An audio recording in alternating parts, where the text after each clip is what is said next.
Buenas tardes, bienvenidos a una nueva sesión de Charlando en el Forestal. En esta oportunidad tenemos el gusto, el agrado y el placer de tener al superventas nacional Jorge Badaí hablando de el libro Rompe Récords, por mucho que le pese a algunos, la dictadura, un tema no menor. Y yo al leerlo, Jorge, bienvenido, para empezar ya con una frase de la época, diría que parte con una contradicción vital. Sí. Era buena esa frase. Sí, porque si bien es tu libro más personal, hablas de ti en varias partes, no todo el libro, hablamos del tema más universal por el que nos reconocen afuera. sí. ¿Siempre fue la idea que fuera así o te nació? A ver, claro, la primera línea dice que, la primera línea del prólogo dice que esto debe ser la historia menos secreta de todo. Entonces, claro, tiene que ver con este libro tiene otro objetivo. Historia Secreta de Chile, si bien se puede transformar en una marca y uno puede al alero de la marca escribir otros libros, tiene un objetivo distinto. Las historias secretas de Chile tienen como objetivo pasar cultura histórica por contrabando, ¿no? Cuando uno, por ejemplo, dice Arturo Prat era espiritista, esto es farándula histórica, esto no tiene ningún uso, ningún interés. Y yo lo conversaba con historiadores cuando me cruzaba con ellos al principio, cuando las cosas estaban medias peludas. Y yo les explicaba y siempre entendían. El objetivo de Historia Secreta de Chile era mostrar o ahondar en aspectos de nuestra historia que no fueran muy conocidos a través de un truco. Cuando uno habla de Arturo Prat espiritista, lo que está queriendo contar en definitiva es que nuestros héroes tienen otras dimensiones y que en particular Arturo Prat es un héroe multidimensional. Son puros ganchos, ¿no? El gancho de Arturo Prat espiritista, los corazones humanos en la catedral, son ganchos. Y uno lo que quiere es contar, después de eso, bajar a un paño más amplio de nuestra historia y contrabandear información, a través sí de entender que la narración, o que las historias deben ser contadas desde la narración. Hay una diferencia entre los historiadores y lo que hago yo. Yo hago divulgación. Ellos hacen la investigación, ellos se pelan las manos y pasan días sentados en los archivos buscando cosas y hacen trabajos muy técnicos que de repente no son muy accesibles. Y había una necesidad de hacer una bajada con un lenguaje más accesible. Y lo que yo intentaba era eso, intentaba utilizar la narración. Porque cuando uno observa un pasaje histórico, cuando uno tiene que analizar, no sé, una batalla, termina muy convertido en un Excel, donde tú ves cantidad de muertos, cantidad de armas utilizadas, objetivos, la situación previa, el contexto, y desaparece la sangre de la historia. Porque finalmente, siempre lo digo, la historia está hecha de emociones. Estos son los hechos de los seres humanos. Estamos hablando de muerte, sangre, odio, sueños, esperanza, sueños quebrados también, esperanzas rotas, odio, y todo eso queda afuera. Entonces el narrador, a diferencia de un historiador que tiene que distanciarse del objeto, siempre lo digo así, tiene que distanciarse del objeto para analizarlo en propiedad, es un método científico, tengo que desapasionarme. El narrador tiene que ser todo lo contrario. Yo tengo que hacerte sentir que estás en la mitad de la batalla, estás ahí sintiéndolo, el olor a pólvora, el miedo, el tintineo de las armas, los cañones, no entender dónde estás. Hay en una batalla, hay una debacle tal que tú muchas veces matas o agredes a un propio, a un compañero, no sabes en qué dirección. Las órdenes se daban por los clarines para escucharlo, pero muchas veces en el medio de los cañones no escuchabas nada, te quedabas metido, no sabías por dónde estaban corriendo, si tus amigos quedaban atrás o adelante, y tú te volvías un animal básico, retrocedía tu cerebro a funcionar por tu impulso y tus instintos más básicos de sobrevivencia, y ya te importa nada, todo. No hay honor, no hay nada, eres un animal tratando de sobrevivir tirando con los ojos desorbitados. Eso que estaba hablando, un poco se trata de eso, ¿no? Se trata de comunicar, usando la narración. Y yo creo que en ese sentido, esto merece ser llamado un libro de historia secreta de Chile en ese sentido. Lo que estoy buscando con este libro no es crear un libro técnico. Si bien todos los datos, toda la información que está ahí, tal como lo he hecho en todos los libros, aunque insistan, que no, que la fuente, que Baradit, que mentira, no, todo está sumamente respaldado. Este libro tiene más de 50 entradas en la bibliografía. Hace 2 años, investigando, leyendo, tomando notas. Esto es un trabajo serio. Todos los trabajos han sido serios, pero tiene esa diferencia, que su fuerza no está en el aspecto técnico. Lo que busca es comunicar emocionalmente lo que tuvimos que atravesar como país durante la dictadura. Y no solamente eso, sino también construir el arco completo. En el lanzamiento yo explicaba que muchas veces pasa que cuando un evento histórico está muy encima, es muy cercano, ocurre el mismo efecto que con una cámara fotográfica. Si uno está muy cerca de un cuerpo, uno va a poder tomarle una foto a la mano, a la cara, al pecho, pero es muy difícil, por la distancia, ¿no? Es muy difícil tomar esa distancia y abrazar el fenómeno completo. Entonces hay súper buenos libros sobre aspectos de la dictadura, hay súper buenos libros sobre la masacre de Corpus Christi, de la Operación Cóndor, del complot para el golpe militar, el atentado contra Pinochet, lo que pasó en Virginia Woolf. Está todo súper documentado, pero tengo la impresión, y lo corroboramos, no hay mucha literatura que dé pie del arco completo. Es decir, ¿qué le pasó a Chile a fines de los 60, que se embarcó en este proyecto que se llama Unidad Popular? ¿Qué pasó el año 73, que todo esto terminó de una manera espantosa? ¿Y qué ocurrió durante la década y media que estuvimos en dictadura? ¿Y qué ocurrió después? Ese arco completo, coherente con las ideas fuerza que llevaron de un antes a un durante y a un después, es lo que yo buscaba. Una especie de guía, de relato, como... Imagínate que un niño, 10 años más, te pregunte, ¿qué pasó? Bueno, hubo un golpe. No, parte antes. Bueno, había un país que era muy pobre, tremendamente pobre, que tenía acumulado décadas de abandono, y no es porque a alguien se le ocurriera que lleváramos un gobierno socialista al poder, sino que esto es producto de una sintomatología, de un país que estaba abandonado, que tenía clases sociales completas en el más absoluto de los abandonos, y que quiso intentar construir una forma de gobierno diferente, tratara de atacar lo que se consideraba eran las principales trabas para que este país fuera más igualitario y no un feudo donde 2/3 del país se moría de hambre y el resto viajaba y vivía en Europa 6 meses. Entonces, esa sintomatología que muchas veces en nuestro país es tratado como el problema mismo, ¿no? ¿A qué me refiero? Que cuando en este país se juntan, hay una revuelta en una ciudad por algún problema, consideran que la revuelta es el problema y no entienden que eso es el síntoma de algo grave y se esfuerzan en aplastar la revuelta en vez de solucionar las cosas, ¿no? Como está ocurriendo en Puchuncaví y Quintero, que están reprimiendo a la gente en vez de solucionar el problema central. Entonces, el aula es de lo mismo, ¿no? En vez de solucionar el problema, aplastemos el síntoma.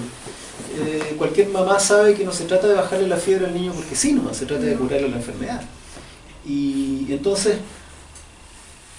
tratar de explicar en el fondo el famoso contexto, ¿no? En el que se apoyaba cualquiera de las críticas a la brutalidad del golpe del 73, que está fuera de discusión. Yo creo que alguien podría decir, sí, fue brutal, pero el punto es que no se puede discutir a estas alturas la brutalidad de lo que ocurrió, el horror de lo que ocurrió.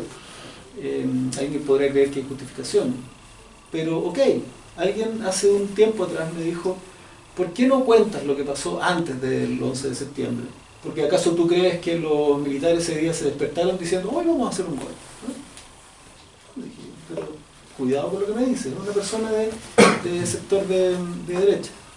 Entonces me dijo, cuenta lo que pasó antes. Y yo le dije, cuidado, porque si cuento lo que pasó antes, puede salir para acá. No creo. Ok. Contemos entonces.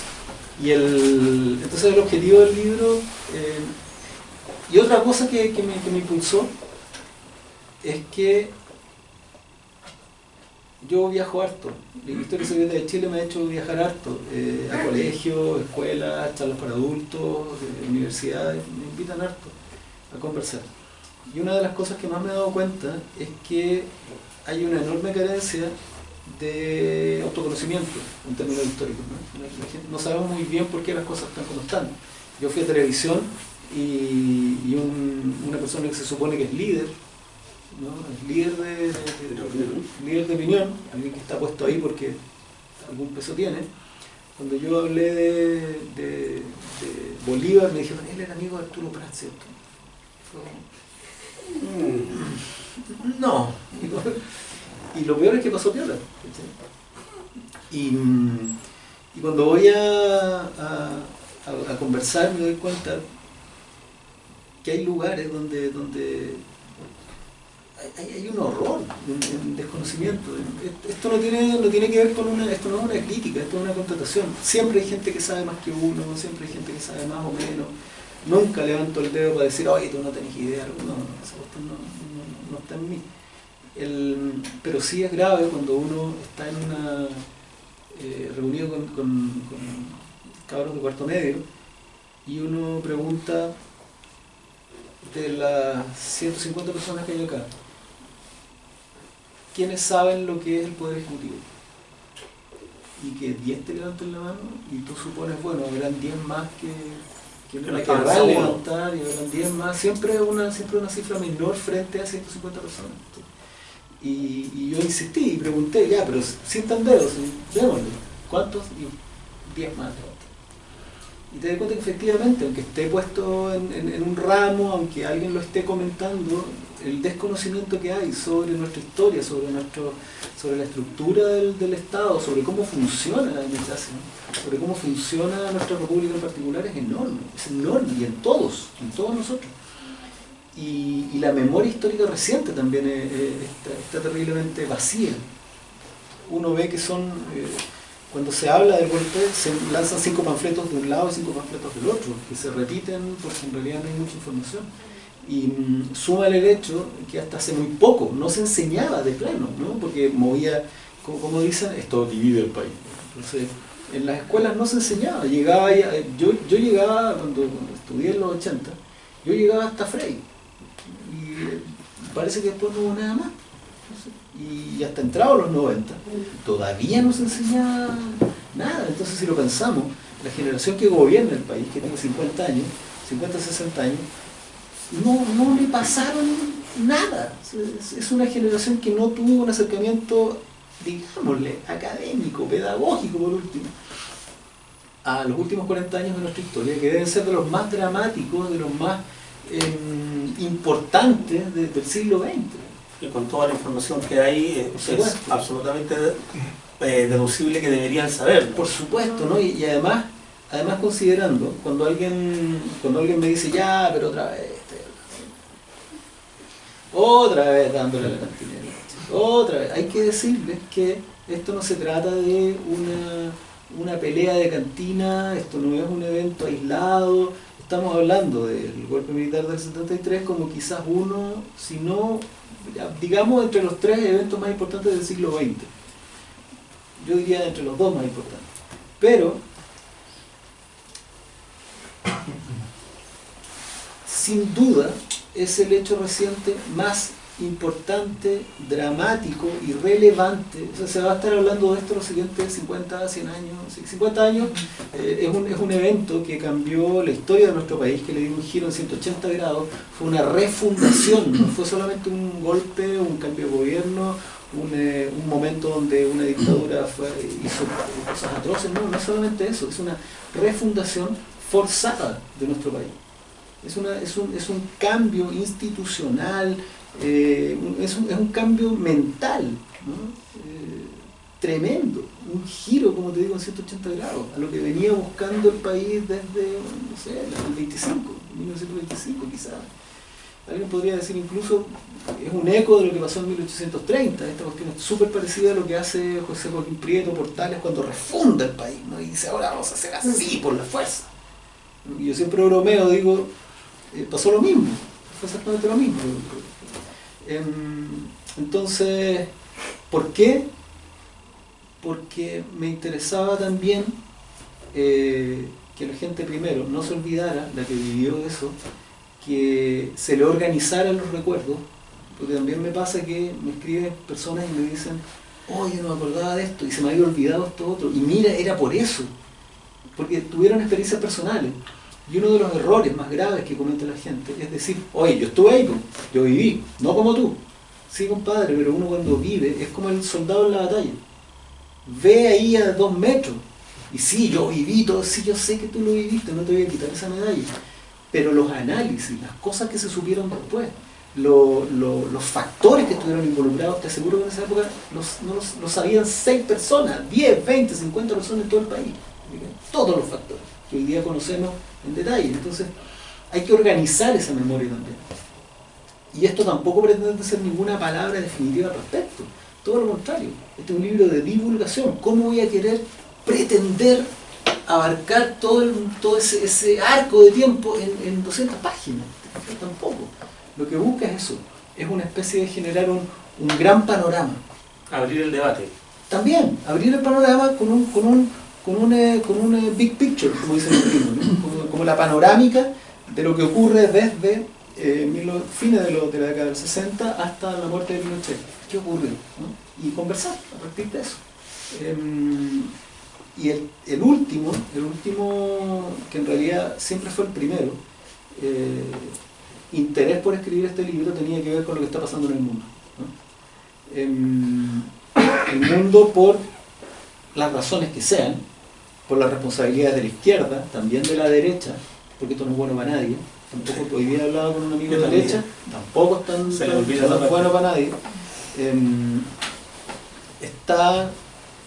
Hay ideas totalitarias y autoritarias, ultra, para todos lados, rojos, azules, verdes, de todos lados, están empezando a seducir de nuevo al mundo. Y tenía la intención de escribir un libro accesible también para... yo puse en una entrevista para que los que vivieron recuerden y vuelvan a respirar un poquitito de esa atmósfera hedionda, pegajosa y oscura que fue la dictadura. Que la gente que no lo vivió, cabros de 25, 15 años, respiren un poquito, un reflejo de un reflejo, que aún así es terrible, de esa atmósfera horrible, pegajosa y hedionda que es una dictadura militar. Yo le explicaba alguna vez a un cabro, le decía, piensa tú un lugar donde todos los alcaldes son designados a dedo, tú no eliges nada, no eliges a la autoridad de la esquina, a la de más allá, ninguna autoridad, no solo eso, puedes ir a la universidad y te vas a encontrar que hay un militar dirigiendo la universidad. Imagínate qué clase de libertad de pensamiento puedes tener en un ambiente así, que tú tenías miedo de hablar en el paradero de la micro, tenías miedo de hablar a veces en cenas familiares, con más familia, ¿no? No solamente con tu papá y tu mamá, sino con tíos, que tú le tenías miedo a cruzarte en la calle. Yo le tenía terror. Cuento ahí que un día en Valparaíso me cruzo en un callejón con una pareja de carabineros y casi me oriné, porque yo sabía lo que pasaba, porque cuando le hablo a amigos de derecha, yo les digo, este país primero es un país dividido, siempre ha estado dividido, siempre, desde su creación. Esto de que dividen al país, no, si el país está dividido, y ha estado dividido, y es parte del trabajo que tiene que hacer. No porque le pongas un poquitito de yeso y le pases la espátula se va a ver perfecto. Esto no, hay una grieta que subyace, que cada cierto tiempo aparece con mayor o menor dramatismo. Hay gente que me dice, estás abriendo la herida. No, viejo, si la herida está. Las heridas se airean, se conversa de ellas, los traumas se conversan con el psiquiatra, con el psicólogo, no se esconden. los cadáveres que se meten debajo de la alfombra se pudren. No podí, más encima un elefante de este tamaño, no lo podí meter debajo de una alfombra, ¿cachai? En la mitad de la habitación. Hay que conversarlo, hay que discutirlo, no hay que echarlo para atrás. Hay que resolverlo, ¿cachai? Y este trauma en particular. Tenía las ganas de que, no de que los jóvenes lo vieran como un empujón ideológico en un sentido o en otro, como anda hacia allá o anda hacia acá. No, trato de que entiendan lo que es el totalitarismo, ¿no? lo que significa desde una experiencia personal también, histórica pero también crónica personal, lo que significa un totalitarismo, lo que significa, y cuando uno habla de fascismo, totalitarismo, autoritarismo, de inmediato quizás la mejor frase para empezar a entender es que se rompe el respeto mutuo. ¿Qué ocurre cuando en una sociedad se rompe el respeto mutuo? ¿Qué significa esto? No el respeto mutuo entre las personas, porque las personas siempre se van a agarrar de las mechas. Me refiero a las instituciones. Las instituciones no pueden romper el respeto mutuo. Una institución, aparece el fascismo, aparece el totalitarismo cuando de pronto alguien dice que hay mejores y peores. Cuando alguien dice que no somos una sociedad igualitaria donde todos tienen los mismos derechos y la misma igualdad ante la ley. Una sociedad se rompe, quiebra el respeto mutuo cuando dice, no, hay mejores, hay peores. Están los heteros y están los gays. Están los inmigrantes negros y están los inmigrantes blancos. Están las personas pobres, están las personas ricas. Cuando se quiebra, ¿no? Cuando Bolsonaro dice quiénes son las personas por las que va a trabajar y a quiénes hay que golpear y a quiénes no, eso es fascismo, tiene que ver con esa visión donde hay... el fascismo a mí tiene una cercanía con el darwinismo, ¿no? Tiene una relación con la ley natural de las cosas.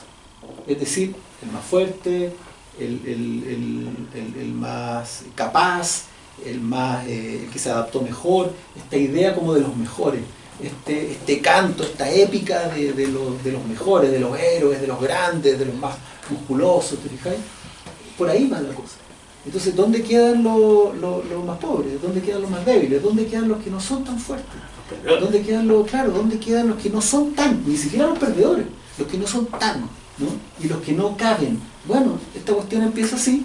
Empiezan por difamarnos públicamente, empiezan por poner a través de los medios a un grupo en contra del otro, después a tomar medidas legales, y después de esta cuestión, yo sé que alguien puede pensar que es exagerado, pero históricamente esta cuestión termina en hornos crematorios, ¿cachai?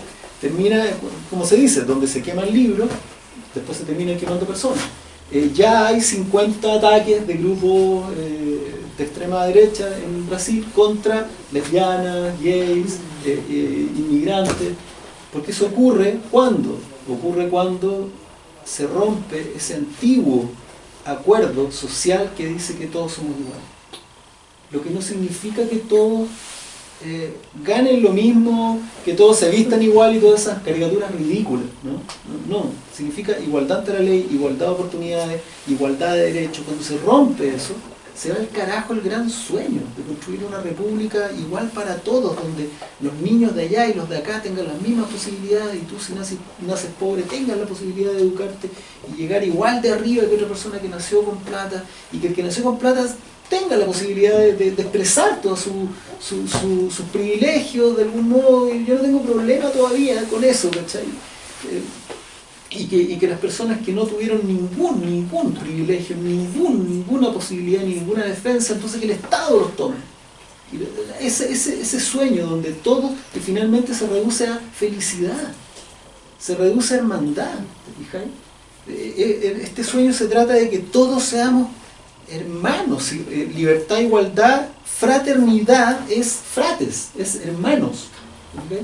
Cuando se rompe eso y ya no hay hermanos, sino que hay ese negro culiado, o ese inmigrante de mierda, o qué sé yo, ahí ya nos vamos al carajo, ahí aparecen unas ideas que terminan mal. Y las autoridades y los líderes de opinión y los intelectuales y todas las personas que han alcanzado niveles de sofisticación que les permiten entender más allá que a nosotros, las personas comunes, deberían estar al servicio de aclarar todo esto y de guiar, ¿te fijáis?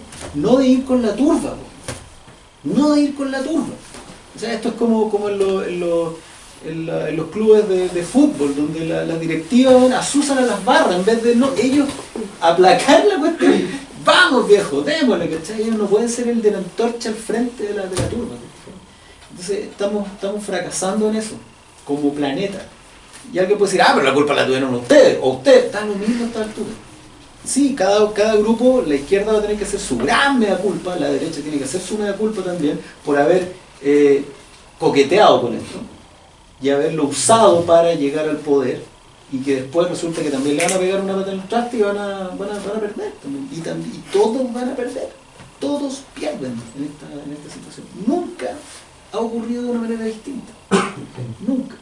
Entonces, la intención del libro también es un poco esa, que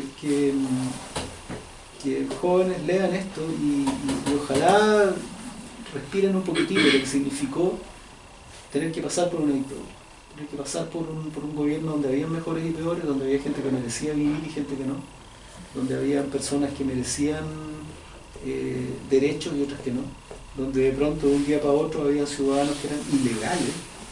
Igual que con las leyes de Nuremberg, de un día para otro tú eres un judío. O sea, allá fueron judíos, acá eran gente que... Y eran ilegales. Claro. Eran ilegales en su propio país. Tuvieron miedo y también murieron personas súper mega inocentes. Y sufrieron personas súper mega inocentes, que no tenían filiación política o que tenían y aunque la tuvieran, si tampoco es excusa. Pero... un poco entender eso, ¿no? La intención detrás del libro es para estos tiempos que son bien oscuros. Decir, ojo, esto es lo que pasa. Los que te prometen un futuro esplendor con esas ideas, nunca ocurre, y es histórico. De izquierda, de derecha, de arriba y de abajo, nunca pasa. Nunca. Durante estos 2 años que te tomó hacer la investigación para el libro, aparecen citados al final muchos autores, algunos con un libro en particular, otros con ese tipo de literatura. ¿Había alguno que no conocías, que te llamó la atención, que descubriste ahora último? Sí, me gustó mucho y creo que se desató una especie de debate súper interesante. Un libro de French Davis, en las reformas económicas en Chile, que él es curiosamente un Chicago Boy, es alguien de la escuela de Chicago, Ricardo French Davis. Y leyendo el libro, muy técnico, me costó mucho leerlo. Sí, no se puede. Es muy difícil. Te felicito, yo no puedo. Y lo cerré y dije, pero ¿cómo esta cuestión? Pues entonces, ¿es mentira que Pinochet... A ver, la economía. Fue la escuela de economía, ¿cómo? Y volví a mirar y tomé nota y me llamó mucho la atención cómo se puede construir una mentira.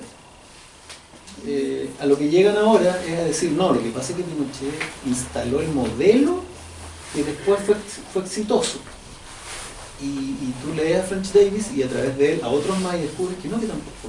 Porque en realidad las modificaciones que se le hicieron al modelo que él instala y la apertura al comercio exterior y la apertura al crédito a la gente común son las que permiten, y además el viento de cola que había en los años 90 con una economía mundial que estuvo ¿cachai?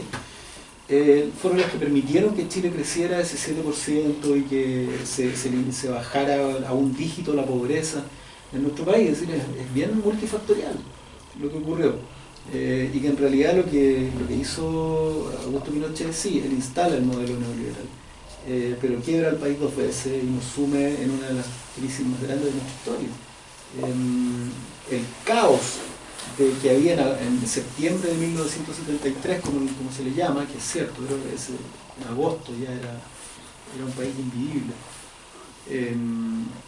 El caos tenía la horrorosa cifra de 26% de cesantía, de pobreza, una cifra horrible, un cuarto del país. En el año 83 había un 45% de pobreza y 15% bajo la línea de indigencia. Nunca Chile tuvo cifras tan altas de desempleo, a pesar de que fueron escondidas, maquilladas con los planes del famoso PEM y el POG, que que eran una cosa ridícula. Uno veía ver fotos y documentales donde había 10 trabajadores haciendo un hoyo. Y estaba uno con una pala y miraba, ¿cachai? Y todavía había un tipo paleando. Eran planes como de maquillaje, ¿no? Entonces, y me llamó la atención eso, porque él destruye una idea que es, ¿cómo decirlo? Es la idea, no es la última idea a la que se aferra un pinochetista, sino que es la idea más importante de todas, ¿no? Es la idea más importante de todas, porque algo que siempre me gusta decir es que una de las constantes históricas de nuestro país, quizás la más dramática de todas, es que a Chile no le importa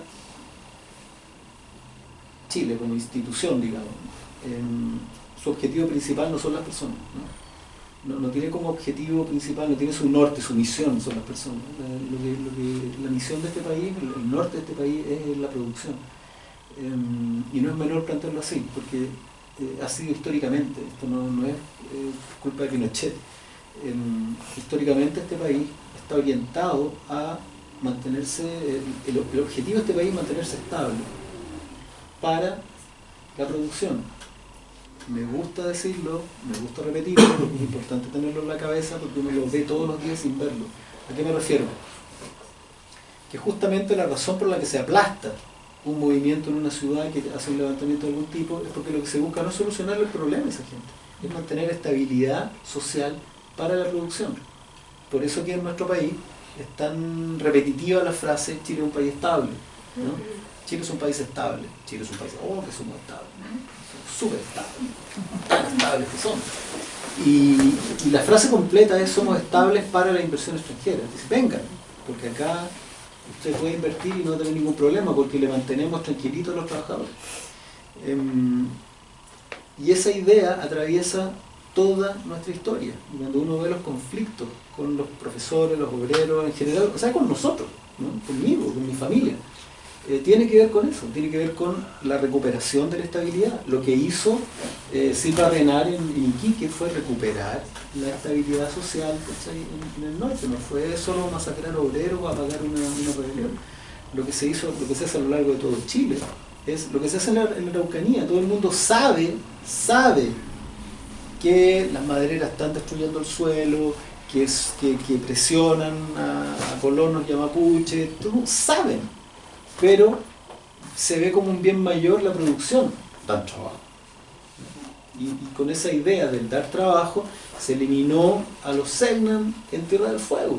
Se masacró a una etnia completa porque había que proteger la producción de la empresa ovina. Y esta cuestión se ve hasta el día de hoy. ¿Cuándo la ves tú?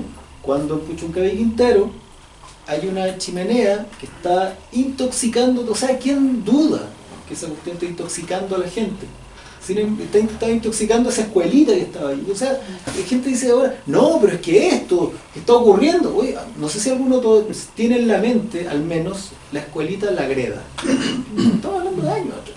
Yo que viví en Valparaíso, soy de Valparaíso, sé de esto desde que soy chico, ¿no? Lo que pasa en Puchuncaví. Yo escribí un cuento hace 5 años atrás que se llama Quintero, El miedo se llama, y describo la zona. Y es un Chernobyl. Uno pasa por ahí y no hay pasto, los árboles son raquíticos, es una zona radioactiva, es Mad Max la cuestión. ¿Y cuál es la reacción de esta institución? Tenemos la chimenea y tenemos la escuela que está siendo intoxicada. Obviamente, cierran la escuela, ¿no? Obvio, por supuesto. O sea, le faltaba más. ¿Alguien puede creerlo? La corrieron como 4 horas. Entonces, ese es un ejemplo de que ese criterio de que la vida humana no es lo más importante, sino que es la producción. Hoy día tenemos ejemplos claros a lo largo de todo el país también. Lo que pasa en Tocopilla, lo que pasa en...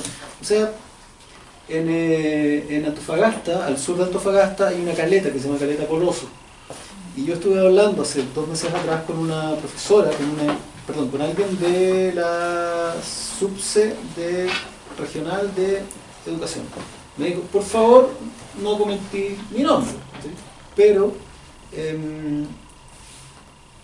los niños que llegan de Caleta Coloso desde hace años están llegando con déficit cognitivo. Déficit cognitivo por la contaminación producto de las mineras de luz. Déficit cognitivo, ¿tú cachai lo que es eso? Que te digan que un hijo tuyo tiene déficit cognitivo por una empresa que no tiene nada que ver contigo. ¿Y sabes qué es lo que hicieron? Algo peor todavía. Sobornaron a los pescadores. Les pagan a los pescadores para que no levanten demandas ni nada. O sea, de nuevo operando el mismo criterio. No son las personas las importantes, es la producción, ¿no? Y así han matado gente, masacrado gente, condenado gente a la miseria, enfermado personas, hasta el día de hoy. Entonces, esa constante histórica es dramática, tiene que ver con los derechos de las personas, con los derechos humanos. Las personas son el país, no las instituciones o las industrias. Cuando uno dice, sí, pero si no hay industria no hay derecho. Ya, pero por lo menos encontramos un equilibrio, la cuestión, porque hoy día, así como va, no corre. Entonces, creo que me salí de la pregunta. Estaba muy emocionado, no te quise interrumpir, pero no, pero es que no hay problema. Preguntas del público, porque esta charla es más corta que las normales. Sí. Vamos a hacer unas 5 o 6 solamente, por favor, señorita, las damas primero. Yo leí el libro y al finalizarlo me entró mucha más curiosidad de qué pasó después, desde ya la finalización de la dictadura hasta el año que murió. Claro. Mi pregunta es, ¿en algún futuro cercano piensas escribir algo acerca de eso? Y te lo pregunto porque no hace tanto tiempo salí del colegio y a mí no me enseñaron la violación de los derechos humanos. Imagínate. Y tuve historia de Chile todo tercero medio, Claro. y fueron 2 semanas de lo que fue la dictadura. Por lo tanto, para mí leer el libro fue súper impactante porque quizás tengo la noción de mi familia que me habla, pero ya leerlo es otra cosa. Sí, claro. Y bueno, esa es mi pregunta, porque Sí. me interesa mucho qué pasó en la detención de Pinochet en Londres, qué pasó, quiénes fueron los personajes, Mira, y sobre todo el caso Rix también. Claro. Entonces esa es mi pregunta. Mira, es tan terrible que este país, año 89, pongámosle año 90, 2000, 2018, 28 años. 45 más 28. Yo no. 73. Los números. Imagínate que nosotros todavía nos sentimos en la transición a la democracia, ¿no? Que ese es el periodo del que tú me estás hablando. ¿Qué pasa después de la dictadura? Bueno, la transición. Imagínense que todavía nos sentimos en la transición a la democracia, y es la cantidad de tiempo que llevamos es equivalente a que Alemania en 1973 todavía se sintiera en transición desde la Segunda Guerra. O sea, ese es el lapso de tiempo que ha transcurrido, que todavía sentimos que esta cuestión no se ordena, ¿cachai? Y es producto de que no la quieran ordenar, porque esto que le llaman transición en realidad es lo que quieren, ¿te fijas? Que es una democracia tutelada, ahora tutelada no por los militares, sino tutelada por los poderes económicos, que son finalmente los grandes herederos del protestantismo. Cuando uno ve la María Oliva Monkever y Garín, Rodrigo Ricardo, el diputado Renato Garín, en El Lobby Feroz, un libro muy bueno también, te hacen notar cómo hoy día los grandes directorios de las grandes empresas chilenas son gente que participó en el gobierno militar, en la dictadura. Son gente que participó en una dictadura genocida, reconocida mundialmente por el asesinato y la tortura, y esa gente dirige los destinos económicos del país del día de hoy. Son gente a lo mejor que debería estar, algunos de ellos a lo mejor hasta da para juicio, algunos de ellos. Entonces, a tu pregunta, hay mucho que hablar. La transición es una neblina de la que todavía no se sale. Hay unas deudas tremendas. Es cierto que la primera década estuvimos con un tutelaje militar, pero así, Uno puede hablar de cobardía. Yo te diría que la concertación cuando toma el poder en los 90 lo toma de una forma bien particular. Yo me preguntaba por qué, esto es una opinión súper personal, yo me preguntaba por qué no se habló abiertamente del gobierno de la UP, por qué no se habló abiertamente de lo que ocurrió con Allende, por qué no se habló abiertamente de tantos temas que quedaron como en el aire y que no se hablaron y quedaron ahí suspendidos. Y después yo pensaba, bueno, claro, pues si los dos primeros gobiernos eran demócratas cristianos, los dos primeros gobiernos de la concertación eran originalmente opositores a Salvador Allende. Y lo que se produjo entonces fue una sensación de continuidad nomás para ellos. Fue continuidad, sabes que nos demoramos 17 años, pero lo que hicimos fue finalmente el plan original, que es lo que creía Frey, que iba a haber un golpe y que le iban a entregar el poder a él. Era uno de los planes, en realidad, una de las cosas que estaban. Entonces, a riesgo de ser súper injusto, la primera impresión era esa. No había muchas ganas. Y también había una desesperación de demostrar que no eran como la Unidad Popular, ¿cachai? Una desesperación. No, yo soy el de... Imagínate que cuando Salvador Allende dice yo no soy presidente de todos los chilenos, porque fui elegido por un grupo, ¿no? Que se ha prestado con un montón de tergiversación y malentendido. Una de las primeras cosas que dice Patricio Aylwin, ¿cachai? Yo soy el presidente de todos los chilenos. Porque había unas ganas de no ser, de que no nos vieran como, ¿cachai? Y ahí ya se produce una especie de manto. Y lo que impide un análisis de lo que había ocurrido.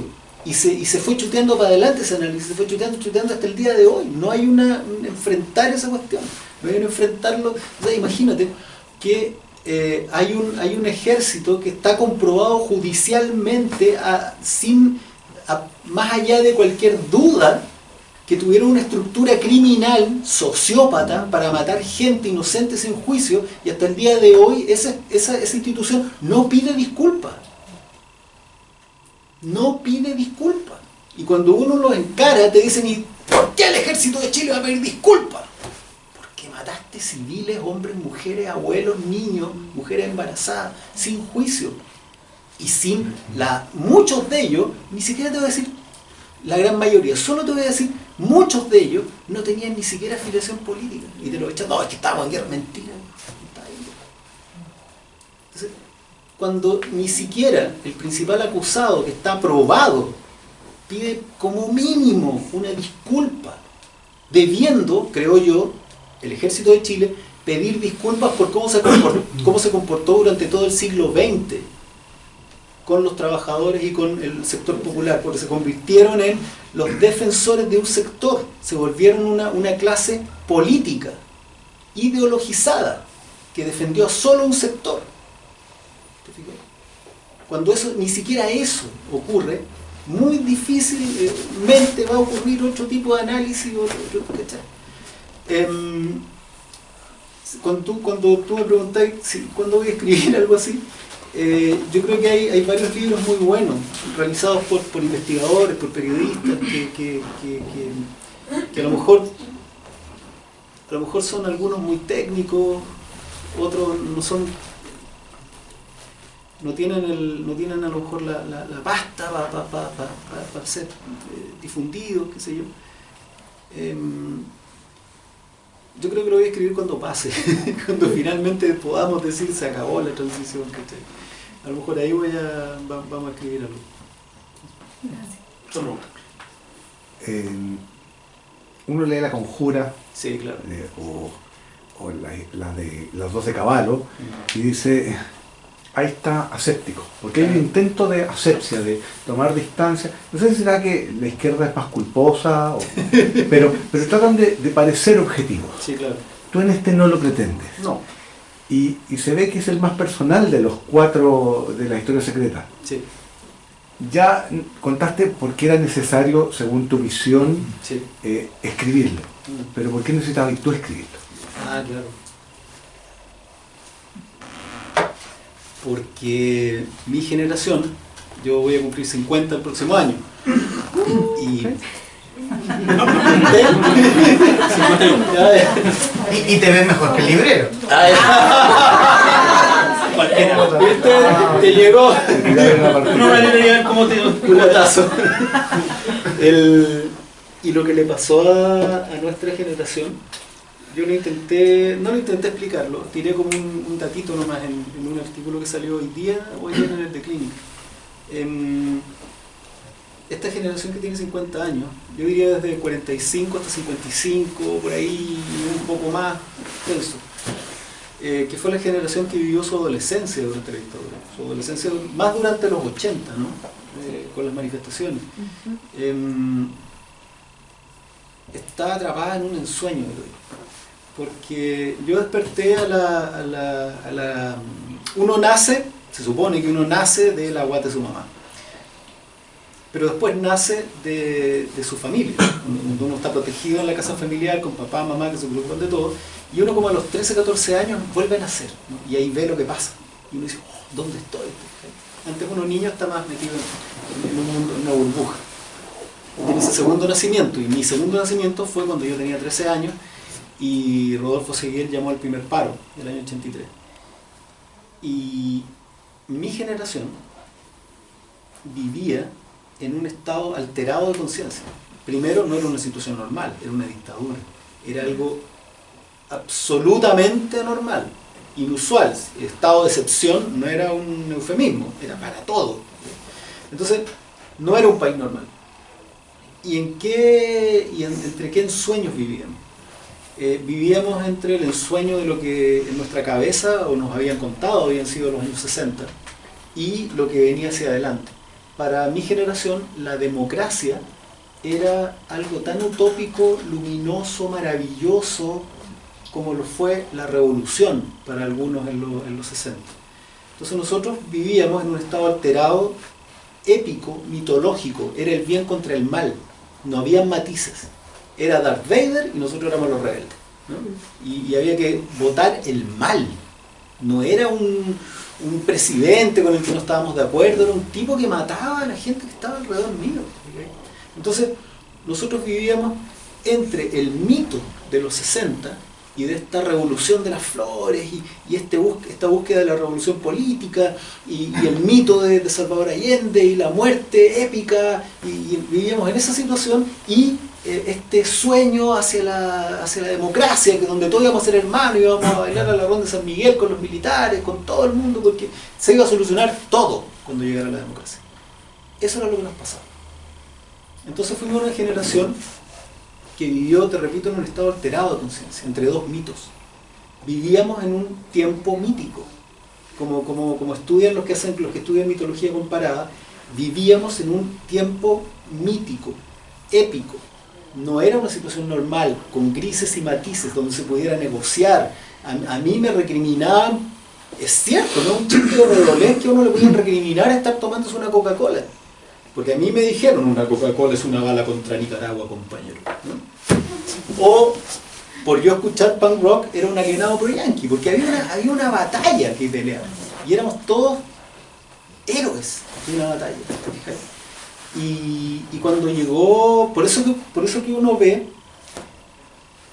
esta ingenuidad tremenda de pensar que cuando llegara la democracia todos nos íbamos a abrazar, y de hecho abrazaron las fotos de gente abrazando carabineros, porque la gente, si ustedes se fijan, la gente se reconcilió al día siguiente, el día 6 estaban abrazando a los carabineros y estaban bailando ronda y le llevaban flores a las fuerzas especiales, la gente se reconcilió, ¿cachai?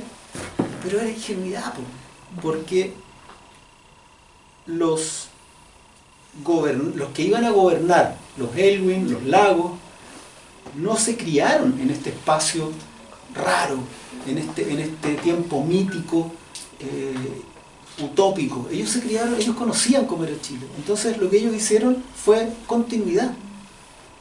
Y cuando toman el poder en 1990, generan una continuidad con cómo era Chile, cómo se hacía la política en Chile, cómo se manejaba, cómo se transaba, se negociaba y todo, y nosotros quedamos así.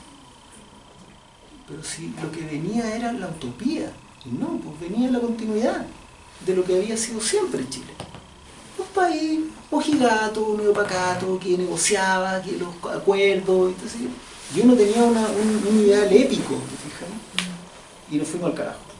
Y yo creo que todavía somos una generación que no entiende, que todavía no sale desde la estupefacción que le provocó ese choque con la realidad. Por otro lado, ese choque o ese estado puede ser también una reserva moral, puede ser un decir, uno puede decir, ya ok, pero ese es el Chile que yo querría. Y alguien más viejo te puede decir, no, es el Chile que tú te imaginabas. Porque tú en realidad no viviste en Chile, viviste en la dictadura.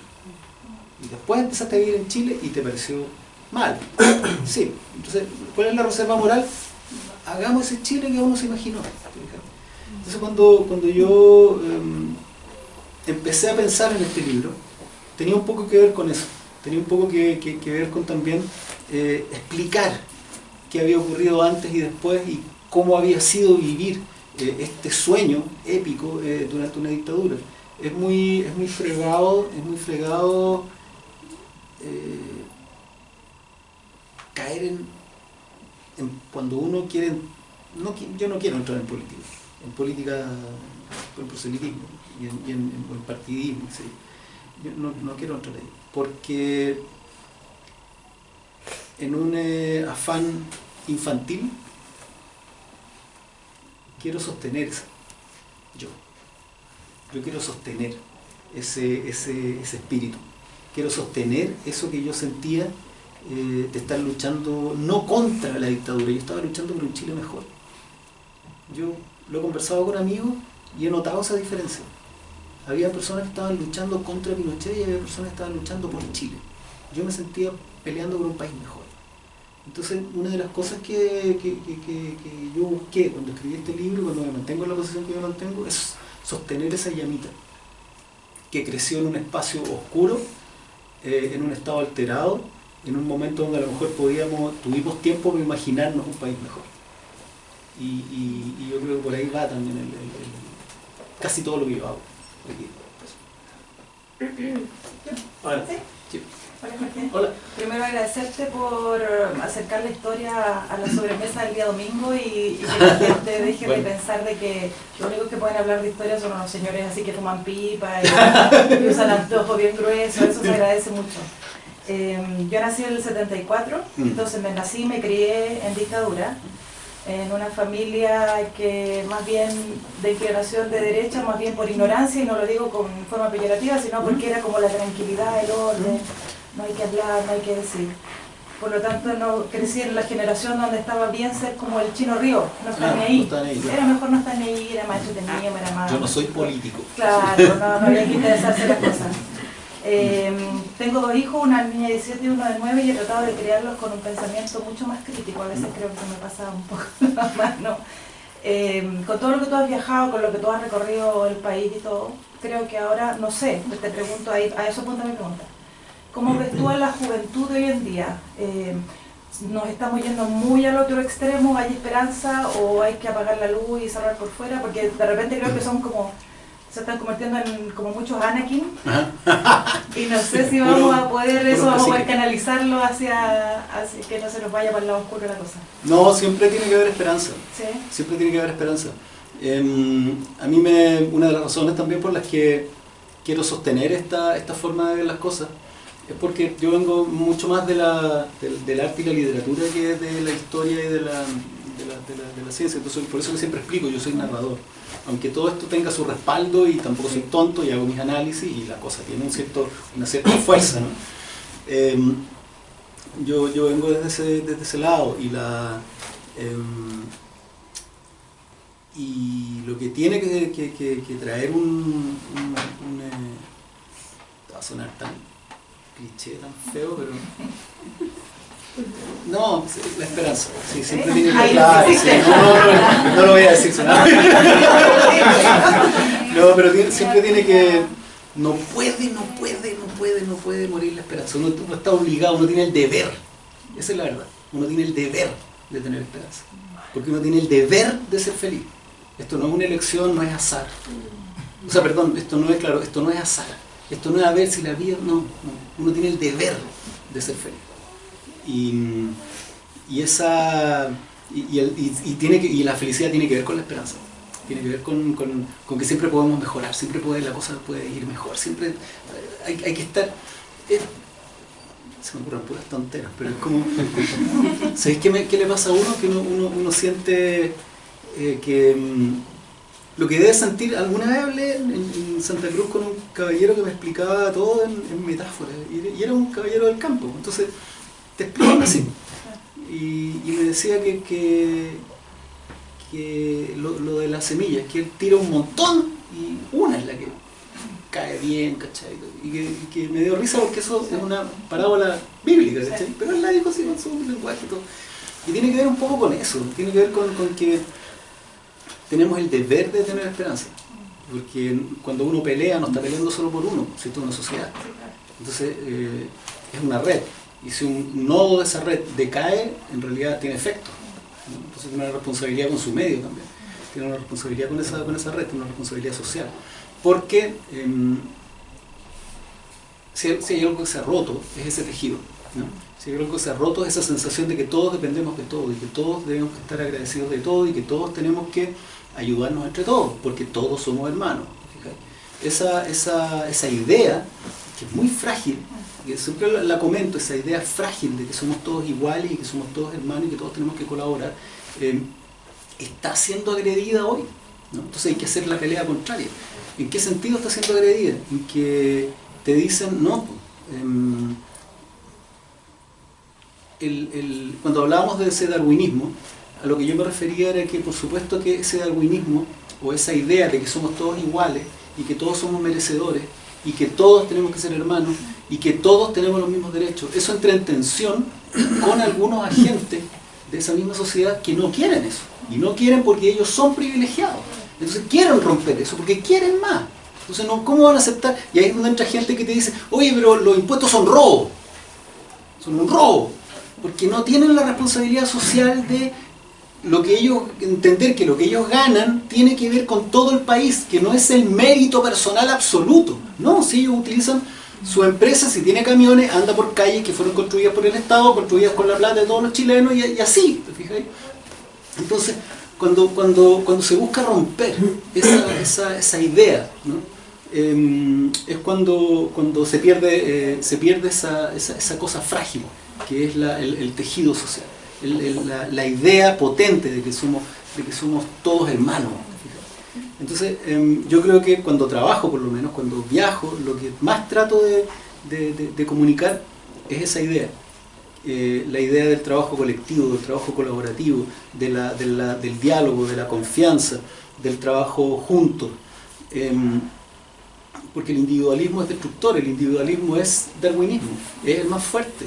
Y eso lo único que lleva es que de pronto hay gente que sobra, que hay gente que no vale, que hay gente que hay que embaucar, que hay gente que hay que expulsar, o que hay gente que hay que despedir, y un país no es una empresa. Hay que quererlos a todos, a los que no están bien, a los más chicos, a los más viejos, a los que tienen una enfermedad, hay que quererlos a todos. Estamos todos metidos en este barco, ¿cachai? Entonces cuando tú decís hay esperanza, yo te digo, yo lo que converso con los cabros es que siempre hay porcentaje. Lo que me da siempre esperanza es que la inteligencia contribuye a ver algo que, no sé cómo decirlo, puede sonar feo porque son niños, pero los más inteligentes cachan perfecto. El problema que estamos teniendo hoy día es lo que siempre pasa con el fascismo, que es que seduce a los que no son tan pillos, a los que son, y no es paternalismo, pero es como un poco como ocurre. Sí, y yo quería hablar un poco respecto de esto de masificar la historia desde una mirada personal. Sí. Pero cuando te escuchaba eso de que nosotros crecimos y estábamos en un estado especial, mi estado era terror, no era otro. Yo soy hija de un ejecutado político y el que este libro como otro sea tan fácil de leer, tan fácil de llevarlo a la casa, yo lo que no quiero es que mis hijos hereden el dolor y todo eso, porque es cierto, en las familias que han vivido una experiencia muy fuerte, el dolor no desaparece nunca. No. Algo pasa, tú haces una vida normal, pero algo pasa que te gatilla y te vuelve toda la emoción, todo el dolor. Y disculpa, pero por eso que es tan violento cuando alguien sale desde un púlpito diciendo den vuelta a la página. Eso es gravísimo. Pero también pasa que desde, voy a ponerlo en forma personal, que en nuestra casa también se habla desde mucho dolor. Y también por eso a veces no se habla. ¿Me explico? Sí. Pasa el tiempo y después ya tú no ves películas que hablen de violencia, no lees libros que hablen de ese tipo de violencia, porque ya no te da el pellejo para toda la vida en eso. Entonces también privas u omites muchas cosas que deberían enriquecer la vida de los que vienen. ¿Me explico? Sí. Entonces yo pienso igual que tú en el tema de que tú tienes que sembrar, porque no es para nosotros esta cuestión, no es para nosotros, uno tiene que pensar en el futuro, tiene que pensar que los chiquillos, que estos enanos tienen que tener un mejor espacio de respeto y de valoración por el otro. Sí. Entonces yo de verdad estoy súper contenta y agradecida porque este tipo de publicaciones, Jorge, de verdad entran en la casa de una manera, como decía ella, para conversarlo, por lenguaje normal. Mira, esto pasaba y pasaba así, y fíjate que yo supe que, no, un compañero me contó no sé qué cosa. Entonces, eso de conversar, que no se estila ya mucho, se hace posible con un libro como este. Es una muy buena ventana. Gracias. Yo escribo ficción también, escribo una novela bien raya, muy demente. Y mi literatura es bastante más barroca, entonces, más enredada. Entonces yo claro, tengo que hacer también un cambio en mi prosa, en mi manera de escribir, porque lo que yo quiero es conversar, entonces no me pongo a dialogar en un idioma que nadie va a entender, tengo que buscar los puntos de conexión, porque lo que quiero hacer es también un servicio. Quiero, como dices tú, yo quiero un servicio, esto es un servicio, es decir, mire, conversemos esta cuestión, que se produzca el diálogo. Desgraciadamente, yo le contaba al señor librero que contaba al señor librero, el señor Secoli, el señor Cerda, Mario, no, como señor Cerda. Tenemos la misma edad. tengo 40 y algo. Que hablamos de esa diferencia. Yo le decía que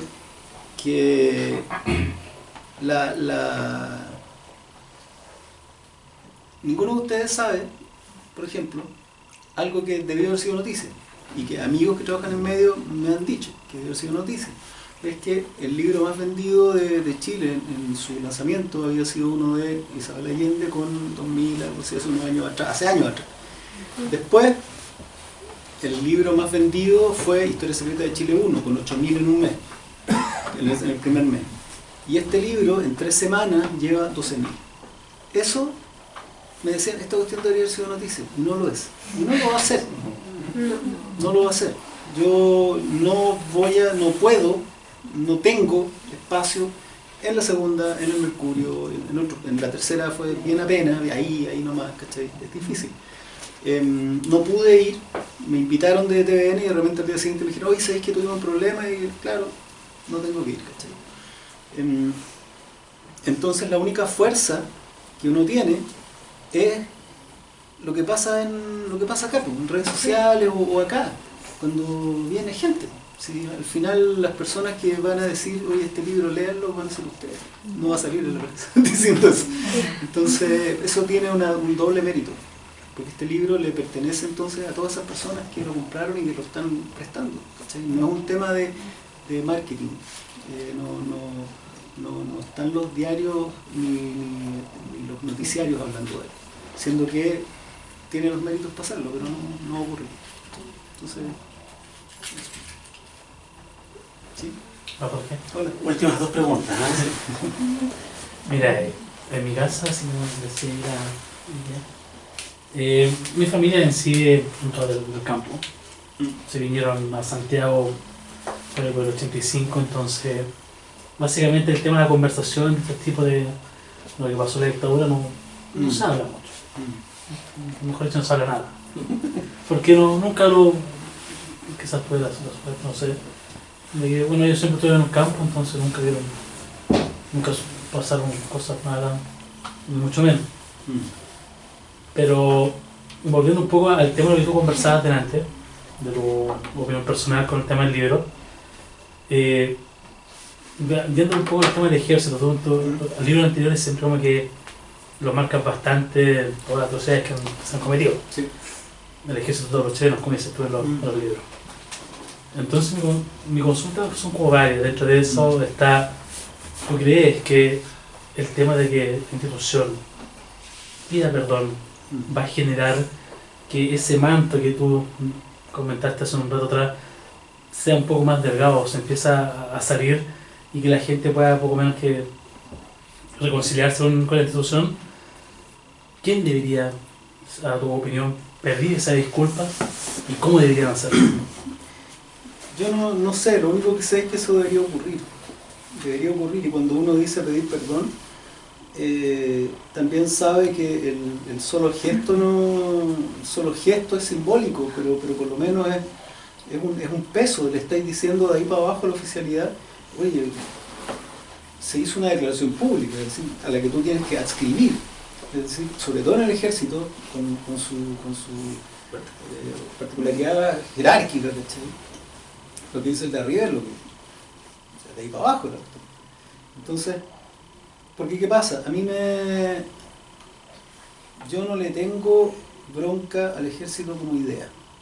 Yo no soy de los que piensan no debería haber ejército, yo no pienso eso. Yo le tengo bronca a la manera como convirtieron al ejército de Chile en una herramienta de algunos, ¿no? Eso es lo que me da bronca. Yo no tengo problema ni siquiera con la idea del mundo militar. A mí me parece muy bonito el mundo militar, el mundo castrense. A mí, hay gente que encuentra que no, perfecto, a mí me parece súper interesante, pero dentro de los regimientos. Porque esta es otra idea. No pueden funcionar con esos mismos criterios aplicados a la sociedad civil. El mundo militar, por ejemplo, tiene la idea de honor, lealtad y obediencia, que tienen que funcionar así, porque si no la máquina militar no funciona. Si no ordena el de arriba y pasa igual por todos los militares hasta el último pelado, la misma orden, sin cambio y todo, no funciona. Pero, o sea, hablaba con un infante marina el otro día y me decía, para nosotros primero es obedecer y después preguntar. Si me dicen, tírate por ese acantilado sin paracaídas y yo me tiro, y después salgo en quebrado entero y digo, ¿y por qué me hizo hacer esto? Y yo le dije, bueno, esa es la diferencia con la sociedad civil. La sociedad civil tiene que tener diálogo y tiene que tener discusión. Porque si estamos acá 40 personas y somos civiles, la sociedad civil tiene que decidir si queremos prender el aire acondicionado o no, y preguntamos. No es una jerarquía. No hay, ¿no es cierto? No se prende. Por eso se llama 25. Claro. Entonces, no puede haber obediencia ciega en una sociedad civil, porque no es así como se construye y se mejora una sociedad civil.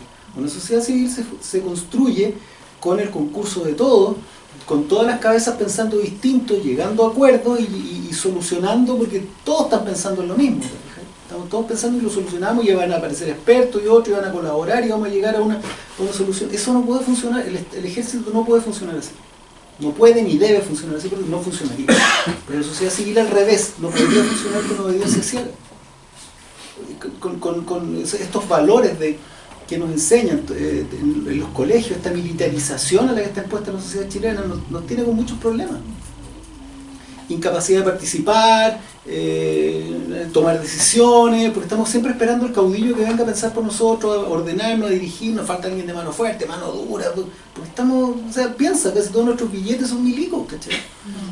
Históricamente ha sido así, nuestros héroes son puros milicos, Y tú decís, bueno, ¿y dónde están los civiles que armaron la cuestión? Los intelectuales que pensaron el Estado, los que realmente estuvieron detrás de la redacción. No, si fue un militar en realidad. Mentira, no fueron ellos. Tienen nombre y apellido, todo eso, pero ¿por qué no están? No, porque se subordina todo a una idea militarizada de la historia. Como que esta cuestión se soluciona a palo. Entonces se soluciona a palo. Con sable y con armas, ¿cachai? Entonces, primero, yo no tengo problema con el mundo militar. Mi problema es cuando ese mundo militar se mete con el mundo civil. O que al revés, que el mundo civil se meta con el militar. Son mundos separados, funcionan a la raja. Entonces, primero zanjado, no tengo drama.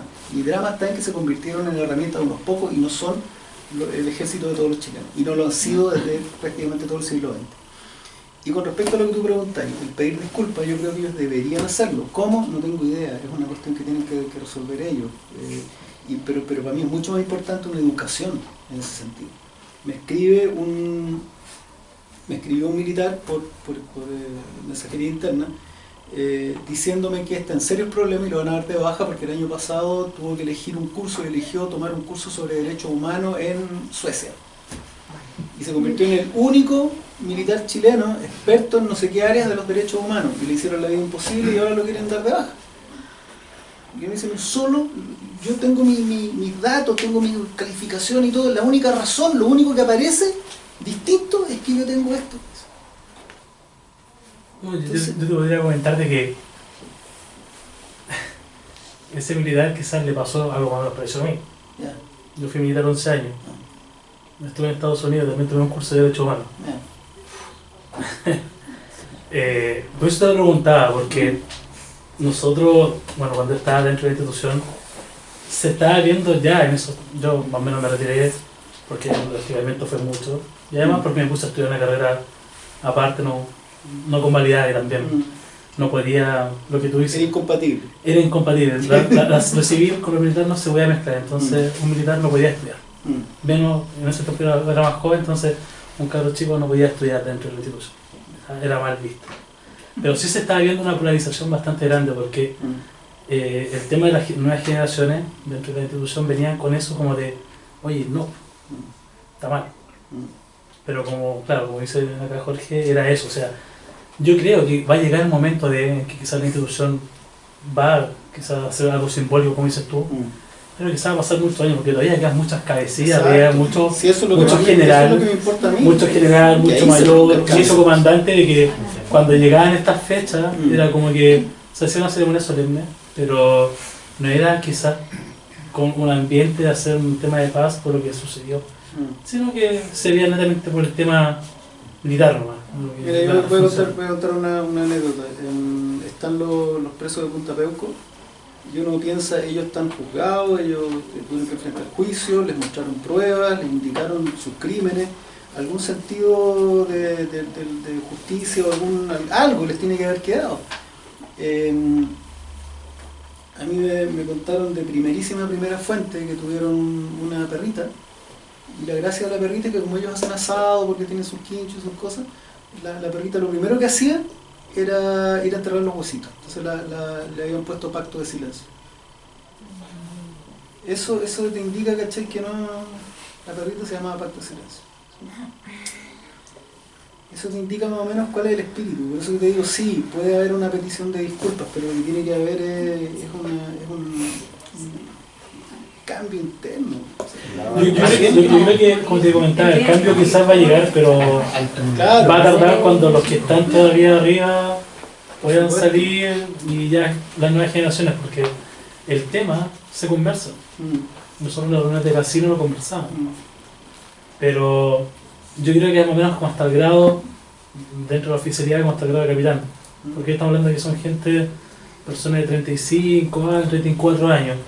Pero ya hablando de grado de mayor hacia arriba, no olvídalo, o sea, cuando estábamos dentro de reuniones conversábamos el tema, pero llegaba alguien más, entonces era, no sé, mejor dejemos hasta aquí el tema porque si no, algún servicio especial caiga. Y además que hay además que hoy día, yo creo que además que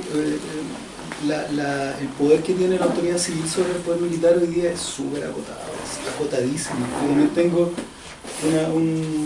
una anécdota de alguien que estaba en el lugar cuando asume Ricardo Lagos y se sienta con el primer representante del mundo militar, tiene una reunión, esta persona trabajaba en, digamos, lo que era inteligencia en la época. Y entre broma y broma, el militar viene y le dice, bueno, ¿usted sabe de lo que se trata? Usted hace como que nos manda y nosotros hacemos como que obedecemos, le dice. Ja, ja, ja, y se mataron de la risa. Y ese se le quedó clavado para siempre. ¿Sí? Otro ejemplo, en agosto de 2018, principio de agosto de 2018, se emitió, no sé cuál es el título, pero el Congreso decidió que la estatua del almirante Merino debía ser retirada del frontis del Museo Naval en Valparaíso.